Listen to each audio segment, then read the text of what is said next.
कहानी की शुरुआत में हमें एक लड़के को दिखाया जाता है जिसका नाम कॉल होता है। कॉल को बचपन से ही अकेला रहने और इंजेक्शन जैसे चीजों से काफी डर लगता था। इसी कारण कॉल के स्कूल के बच्चे ने भी उसे काफी बुरे कहते थे और कॉल के मॉम डैड की रिलेशन कुछ ठीक नहीं चल रहा था, इसीलिए ये दोनों वेकेशन पर जाते थे, जिसके कारण कॉल घर पर अकेला हो जाता था। इसीलिए कॉल के पेरेंट्स ने उसके लिए एक बेबी सिटर को बुलाया था जिसका नाम बी होता है। अब बी और कॉल काफी अच्छे दोस्त बन गए थे, लेकिन कॉल की एक अच्छी दोस्त भी होता है जिसका नाम मेलेनी होता है, जो उसके पड़ोस में ही रहती थी। फिर एक दिन ऐसे ही कॉल के पेरेंट्स उसे छोड़कर वेकेशन पर जाता है और कॉल को ख्याल बी को रखने के लिए बोलता है। अगले दिन जब कॉल स्कूल जा रहा था तो मेलेनी से कहती है कि बेबी सिस्टर रात को उसे सुलाने के बाद अपने बॉयफ्रेंड को घर बुलाती है और उसके साथ एंजॉय करती है। इसके बाद कॉल मेलेनी को बोलता है कि आज रात वो जाकर बी पर नजर रखेगा कि वो सोने के बाद उसके साथ कौन आता है। अब वो घर आकर बी के साथ खेलता है, उसके साथ डांस करता है और ये दोनों काफी सारे एंजॉय करता है।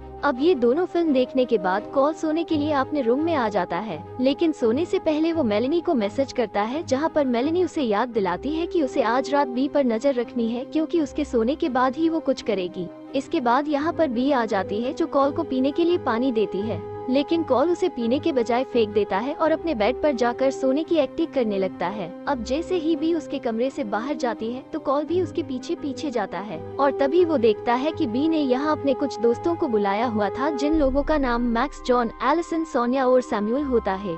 अब ये सब एक साथ मिलकर ट्रूथ एंड डेयर गेम खेलने लगता है। अब यहाँ पर बी को एक डेयर मिलता है जिसमें उसे सभी को किस करना होता है। इसके बाद वो एक एक करके उन्हें किस करती है, लेकिन जब वो सैमुअल को किस करने वाली थी तभी वो सैमुअल के सिर पर चाकू भोंक देती है और इधर बी और उसकी सभी साथी मिलकर खून को एक बर्तन में जमा करने लगते हैं। उसके बाद बी ने एक पुरानी किताब निकालती है और ये देखकर हमें पता चलता है कि बी और उसके सभी दोस्त मिलकर डेविल को खुश करने वाले थे। इधर कॉल ऊपर से ये सब देखकर काफी डर जाता है। इसके बाद बी इन सभी के सामने डेविल किताब रिवील करती है और वो बताती है कि ये इस दुनिया की एकमात्र आखिरी किताब है। अब वो किताब खोलकर ये बताती है कि इस किताब के वर्ड्स को पढ़ने से पहले उस पर सैमुअल के खून की बलि देना होगा, जिसके बाद यहाँ पर मौजूद सभी लोगों की इच्छाएं पूरी होगी। लेकिन इन सब प्रोसेस को पूरा करने के लिए उन्हें एक बच्चे की बलि भी देनी होगी और वो मासूम बच्चा और कोई नहीं बल्कि कॉल ही होने वाला था। लेकिन कॉल ये सब सुन रहा होता है, इसीलिए वो वहाँ से भाग के अपने रूम में चला जाता है और वो अपने फोन से पुलिस को फोन करके सब कुछ बताते हैं।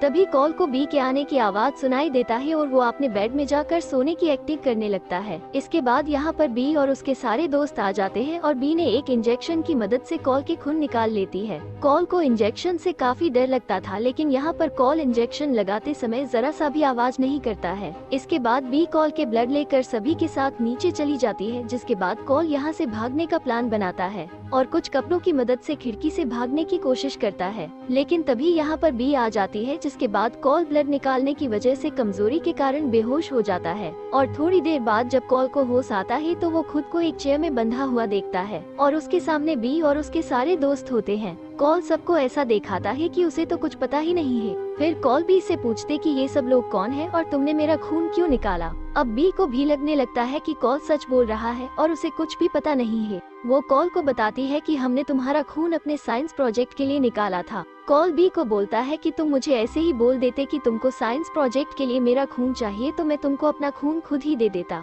अब कॉल की बातों से बी को पूरा विश्वास हो जाता है कि उसको कुछ पता नहीं है, इसलिए वो कॉल को खोलने के लिए बोलती है। फिर वो लोग कॉल को खोलने ही वाला होता है, तभी वहाँ पर पुलिस आ जाता है और पुलिस को देखते ही वो लोग समझ जाती है कि कॉल ने ही पुलिस को बुलाया होगा। अब पुलिस अंदर आ जाती है और तभी इनमें से एक आदमी एक पुलिस को मार देता है और बी ने दूसरे पुलिस को मार डालती है और इन सब में पुलिस वाले के बंदूक से गोली चलती है, जिस कारण बी के एक दोस्त को गोली लग जाती है और वो वहीं पर मारी जाती है। अब दोनों पुलिस वाले मारे जा चुके थे, लेकिन उनके वॉकी टॉकी पर बैकअप टीम का मैसेज आ रहा था और इस बैकअप टीम से बात करने के लिए पुलिस कोड इस्तेमाल करना पड़ता था, लेकिन ये कोड सिर्फ कॉल को ही पता था। इसके बाद बी ने कॉल को धमका के वो कॉल से उस कोड को बुलाती है और फिर मैक्स उस कोड को इस्तेमाल करके कहता है कि यहाँ सब कुछ ठीक है। ये मौका देखकर कॉल अपने हाथ के रस्सी काटकर अपने रूम की तरफ भाग जाता है। ये देखकर जॉन कॉल को पकड़ने के लिए उसका पीछा करता है, लेकिन तभी उसका पैर फिसलने के कारण स्लिप हो जाता है और वो नीचे गिरकर मर जाता है और कॉल अपने रूम के खिड़की से बाहर निकल जाता है। उसके बाद कॉल अपने घर के तहखाने में जाकर छुप जाता है। थोड़ी देर बाद सोनिया कॉल को खोजते हुए आ जाती है, लेकिन कॉल ने सोनिया पर एक रॉकेट से वार कर देता है, पर सोनिया उस रॉकेट से बच जाती है और कॉल के पीछे आने लगती है।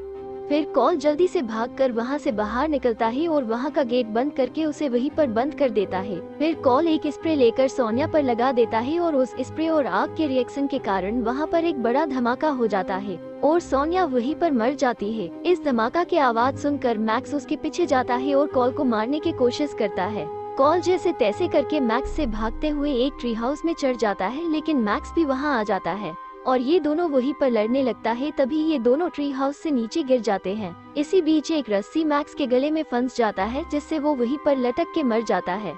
अब कॉल वहां से भागते हुए अपने दोस्त मेलेनी के घर पर पहुंच जाता है, लेकिन तभी यहाँ पर बी भी आ जाती है।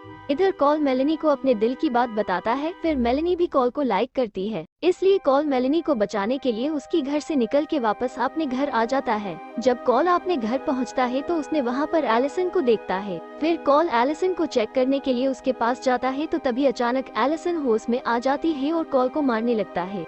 जैसे ही एलिसन ने कॉल को मारने ही वाला था, तभी वहां पर बी आकर अपने शॉटगन से एलिसन को मार देता है।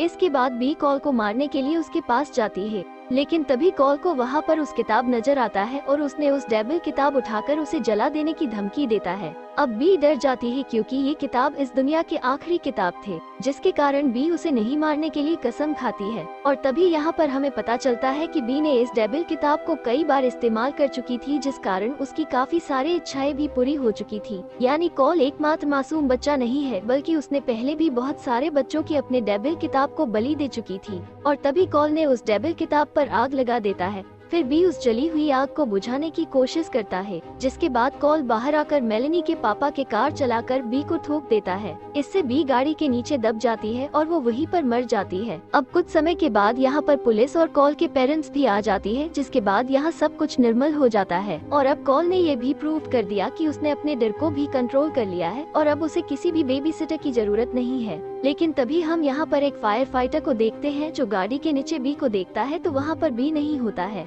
जिसके बाद बी इस फायर फाइटर के पीछे से आकर उसे मार देती है। फिर हमें पता चलता है कि बी अभी भी जिंदा है और वो मरी नहीं है। और इसी के साथ इस मूवी यहीं पर एंड हो जाता है।